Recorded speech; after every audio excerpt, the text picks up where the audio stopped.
what would you say was some of your hotter baits this year?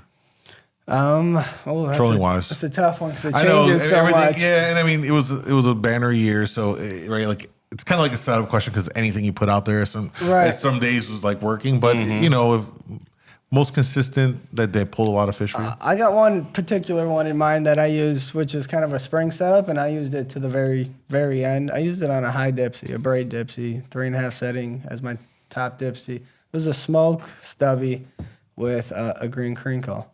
Okay. And even when later in the summer, when the fish were getting down deep and stuff, I'd throw that out there, and it would still pull steelhead. It would pull the random coho, and even a 4-year-old once in a while. That was one of those setups that stood out to me this year that was like, you know, this shouldn't be working, but it's working. So I just kept going with it. I kept it on. It was on there for a lot of the year. Mm. That was like my go-to. You know, I'd switch it out all the time, but that was the one I went back to for sure.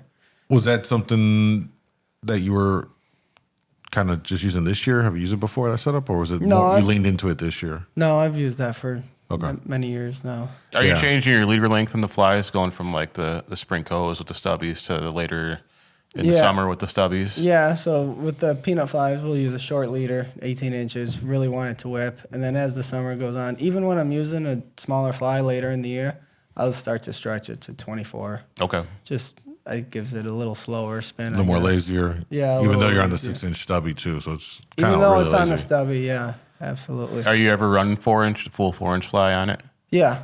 Yep. Sometimes I cut it down, but yeah, you can run a full fly on a stubby. Absolutely. I know this year there, for the charter captains, that the smoked Dodger was. I mean, the guys in Waukegan were running it pretty tough. I know guys up here running.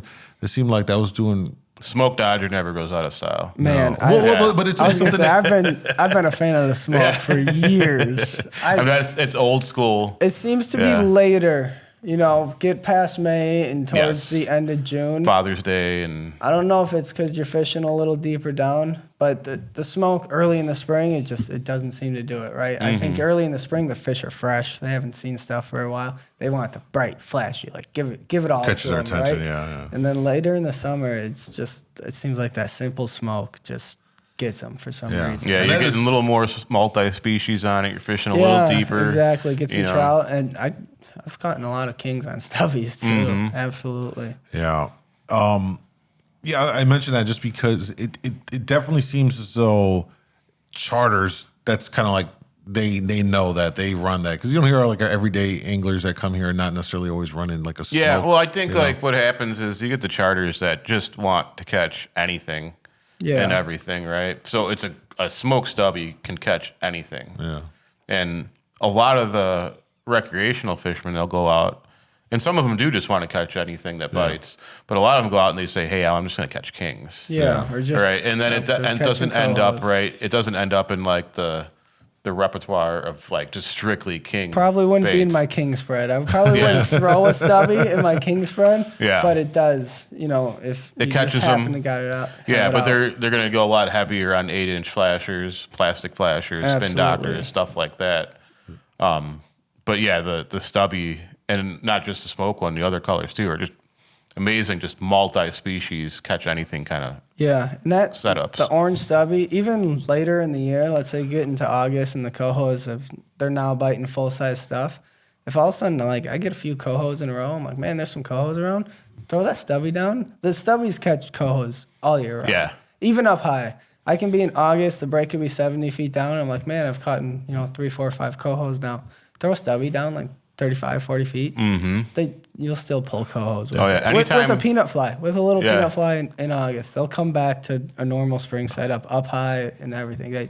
That's a coho setup. Yeah, anytime we're out there, if we're putting a king spread out and it's a little slow, we go like a half hour without a bite, Phil and I look at each other because we just put a stubby down. Put the stubby out. Get the stubbies. It's really cool to see because I mean, like, it's been like 2 years or now when we did the Blake video, when that was really the first time that we kind of documented someone running stubbies in the middle of summer and stuff. On everything. All his lines and everything. Oh, yeah. And I mean, use what's working, right? Yeah. Well, if it's working. I think it changed everyone's perception of this this lure being used in the spring to like it's viable to use throughout the year. A lot of people think like spring fishing's over, get rid of the stubbies, get rid of the orange. But if cohos are around, they're gonna bite the stubbies. They're gonna bite the metal dodgers. They're gonna bite the little flies. Even they're eating bait that's this big. But if cohos are around, you throw a Pinot fly and a stubby out somewhere in the water column, maybe you got to put it down 60, 70 feet. But if cohos are around, they're gonna prefer the stubby, definitely.